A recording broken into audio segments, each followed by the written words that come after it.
नमस्कार। एक अत्यंत धक्कादायक घटना मुंबईमध्ये घडली आहे।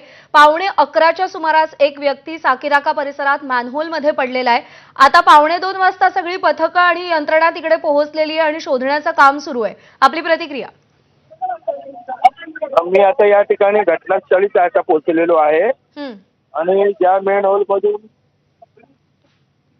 एक इसम पडलेला आहे त्याला पुढच्या मेन होल मध्ये आढळला आहे आणि अग्निशमन दलाचे जवान आता त्याला काढण्याचा शर्थीने प्रयत्न करतायत। जिवंत आहे का तो व्यक्ती?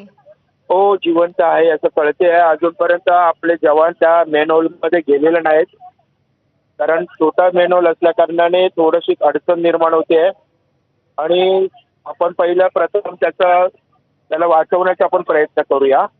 परमेश्वराच्या कृपेने तो दुसऱ्या मेन होल मध्ये आपल्याला त्या प्रवाहामधून येताना आढळलेला आहे। तोच व्यक्ती आहे जो या मॅनहोल मध्ये पडला होता स्वतः दुसऱ्या? एकच व्यक्ती आहे, एकच व्यक्ती पडलेला आहे, तोच व्यक्ती आहे। असे संजय घाडीजी, आपण उपमहापौर आहात। काही दिवसांपूर्वी याच मुद्द्यावरती ज्यावेळी महापौरांनी आमच्याशी बातचीत केली होती त्यावेळी त्यांनी असा दावा केला होता की मुंबईमध्ये मॅनहोल उघडी नसतील, लवकरात लवकर जी मॅनहोल्स उघडी आहेत त्याच्यावरती झापं लावली जातील, काळजी घेतली जाईल, खबरदारी घेतली जाईल। आज 5-6 दिवसानंतर पुन्हा हेच चित्र, मॅनहोल्स उघडी आहेत, माणसं पडतायत।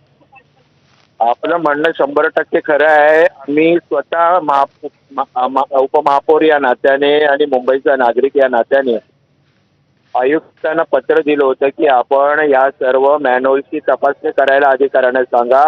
तिथे संरक्षित जाळ्या नसतील तिथे संरक्षित जाळ्या आपल्याला लावायला पाहिजे, अशा प्रकारची लेखी मागणी केली होती। तरी देखील आयुक्तांनी त्याचं गांभीर्य पाहिलं नाही। त्यांच्यावरती त्यांनी तातडीने कारवाई करून हे काम करायला पाहिजे होतं, परंतु ते केलं नाही आणि याला आयुक्त देखील जबाबदार आहेत असं मी संजय म्हणेन। घाडीजी, मुद्दा असा आहे की किती दिवस यंत्रणेमधली लोक एकमेकांकडे बोट दाखवत राहणार आहेत?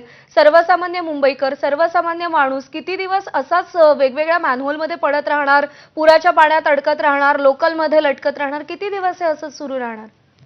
अगदी बरोबर आहे आपलं। आता या गोष्टीला आम्ही सत्ताधारी म्हणून किंवा प्रशासन म्हणून आपण सगळ्यांनीच, अगदी विरोधकांनी याला आता सामोरं जाणं गरजेचं आहे। सध्याची आपली प्रायोरिटी आहे की आपण त्यांना मदत करणं। आरोप प्रत्यारोप हे नंतरच्या गोष्टी होतील आणि याच्यावरती प्रशासनाला याचा जाब विचारला जाईल। जो कॉन्ट्रॅक्टर आहे त्याच्यावरती 100% कडक कारवाई केली जाईल।